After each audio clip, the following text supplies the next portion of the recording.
सभापति जी, सदन को आज यह विचार करना पड़ेगा कि जब भी किसान अपनी फसल का भरपूर उत्पादन करे तो सरकार उसे पूरा संरक्षण प्रदान करे। पहले तो किसान उत्पादन करके आर्थिक दुर्दशा में फंसता है, उस पर सरकार संरक्षण प्रदान नहीं करती है। दुनिया के हर देश में चाहे माल समुद्र में फेंक दिया जाए, किसान का आर्थिक शोषण वहाँ सहन नहीं किया जाता है। लेकिन यहाँ अधिक पैदा करने पर उसकी आर्थिक दुर्दशा हो जाती है। उसका विपरीत असर यह पड़ता है कि आने वाले समय में उत्पादन कम हो जाता है।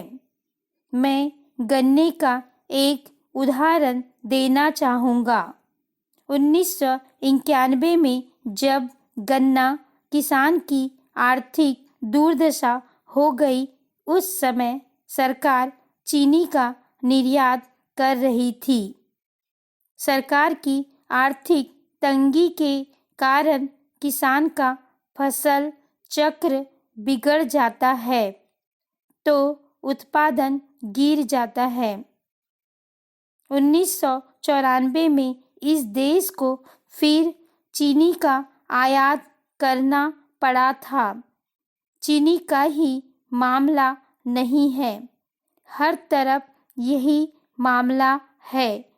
इसे रोकना होगा।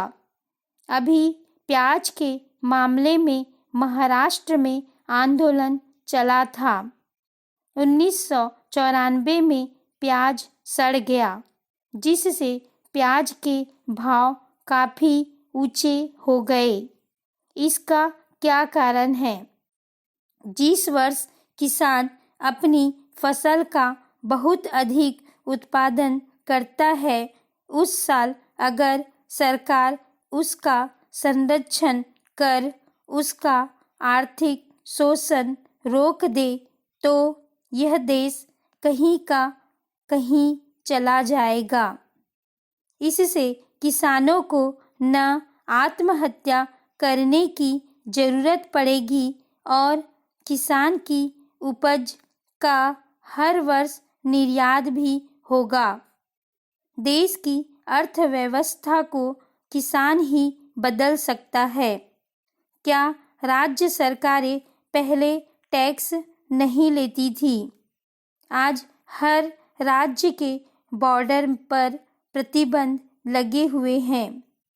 अगले वर्ष तक सार्क देशों से 1500 वस्तुएं देश में आने के लिए पाबंदियां समाप्त की जाने वाली है।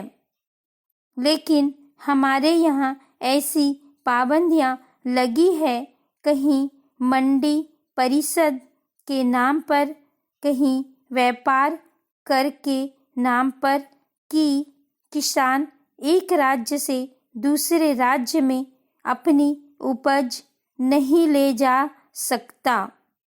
माननीय कृषि मंत्री जी यहाँ बैठे हैं। मैंने नियम 377 के अधीन एक विषय उठाया था कि किसान को अपनी उपज तथा उस पर आधारित उत्पादों को पूरे भारत में लेकर जाने की स्वतंत्रता होनी चाहिए।